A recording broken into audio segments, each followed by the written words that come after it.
Every extra yes, your body hears as a threat.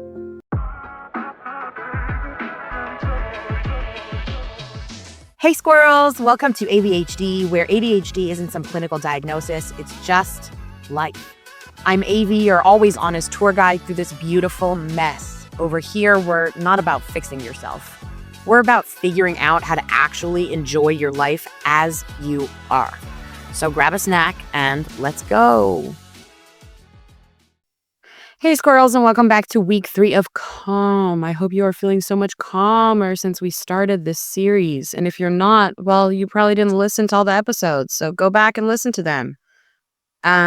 If you're just joining us for the first time, hi, welcome. This week we are talking about setting limits and how setting limits is one of the most unpleasant parts of leadership, but it is true leadership. And how do we really set boundaries for neurodivergent brains? Saying no feels dangerous for a lot of us. And if you are neurodivergent, there's a reason for that. If you're not neurodivergent, there's probably a really good reason for that also. But from childhood, many of us were trained to mask, to please, to smooth things over, to avoid conflict at all costs. If you had a traumatic childhood, those things might have existed in your childhood as well. If you added rejection sensitivity on top of that, and people pleasing, and even the dopamine hit of saying yes, suddenly you've built a business that looks great on paper, but feels like quicksand and feels like you're just dying. That's not weakness, all right? You're not weak. You're miscalculated. It's wiring and conditioning. The shift is not to fix yourself. The shift is to stop blaming yourself and start building structures that make saying no safe. So let's talk about firstly why saying no is so hard and why it's not your fault. Again, when we say it's not your fault, we're not here to coddle you. We're here to explain what is going on so that we have more information that we can then fix something with. We can attack a challenge with the information that we now have. So think about it. If you've been rewarded your whole life for being an easygoing person, hi people pleasers, hi, then of course boundaries feel unnatural.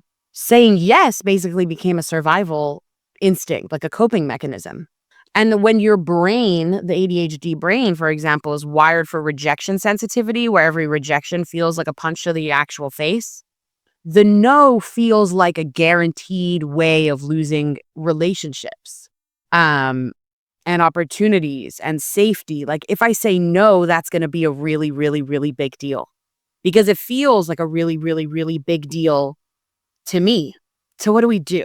First of all, boundaries don't have to be cold. They don't have to be relationship ending.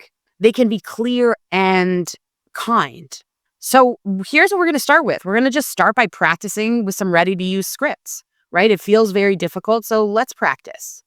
If somebody's asking you to do something and it's too much, right? There's some scope creep coming in there and you know that you won't have the capacity, you can say something like, I would love to support that idea. Let's add it to our next phase so we can stay on track with the current deliverables.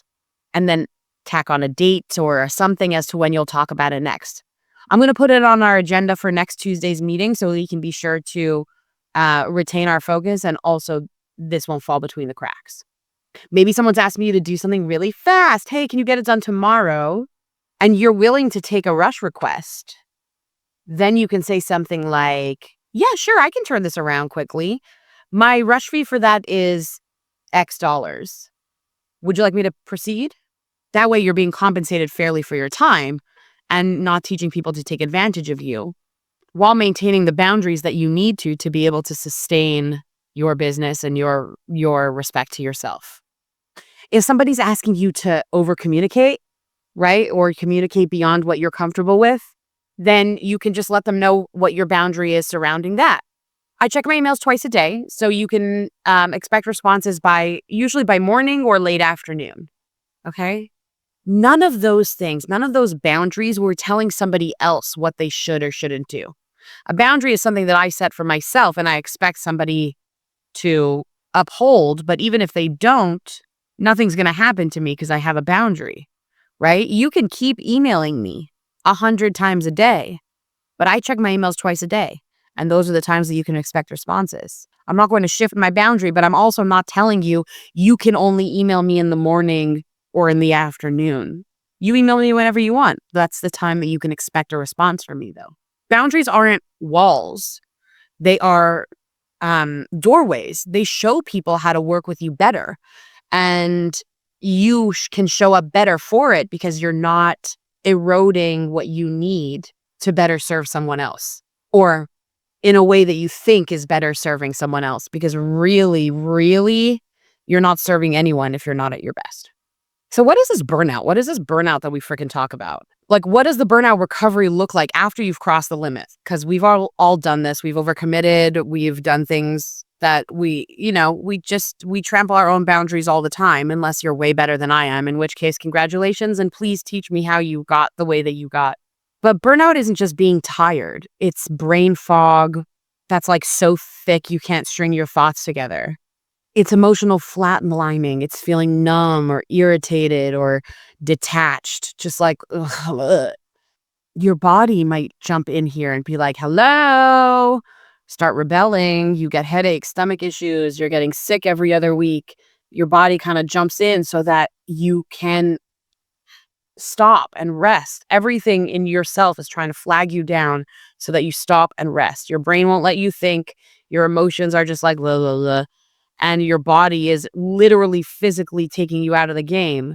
Recovery, though, is not a weekend off, okay? You can't do it once and expect to be fine. You need to recalibrate, cut inputs, restore sleep, rebuild trust that you've broken with your own body, and relearn what safety feels like in your body. Boundaries are preventative medicine.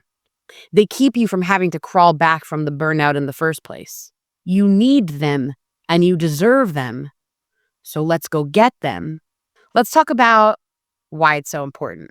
Like, why do I care so much? Why do I care if you say yes to too much stuff? Well, let me tell you something about you and your nervous system and how it responds to overcommitment. Every extra yes, your body hears as a threat, because overcommitment puts me in constant fight or flight. I don't have any other choices when I'm pushed to capacity. And for ADHD or autistic brains, or any type of neurodivergent brain, or any kind of complex thinker, or anyone who feels like I'm talking to them, the system is already managing high stimulation. So extra commitments like flood your circuit, and it's too much. It just starts glitching. It's just And red flags for you can look like shallow breathing, like clenched muscles, snapping at people close to you, especially procrastinating, even if the stakes are high. Those aren't bad habits. Those are alarm bells. They are ringing. It is a 4-alarm fire over here. And boundaries are how you prevent those alarms from going off, with predictable rhythms, with built-in recovery time, with carved out space to respect yourself, your boundaries, your life, your family, your time. That's what regulation feels like. So, how do we do that? Like, what do we actually literally do? You need to align your schedule with your actual capacity, not your desired capacity.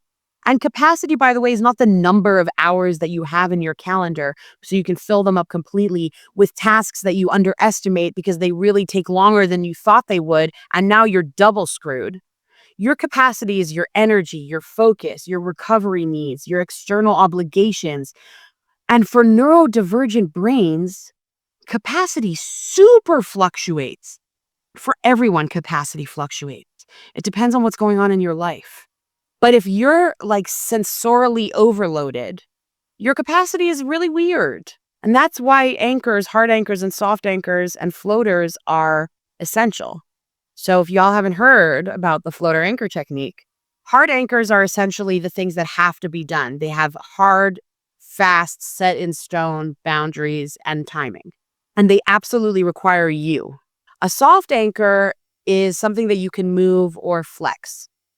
And then something that could be delegated or declined, or assigned at any time, is a floater. So what that might look like is doing essentially an audit of what needs to be me.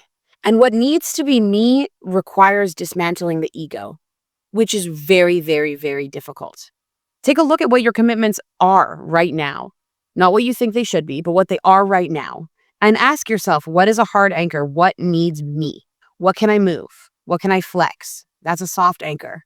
And what is just dumb that I'm even doing it? It could be delegated. It could be knocked off your list, just straight up declined. Take a look. Be honest.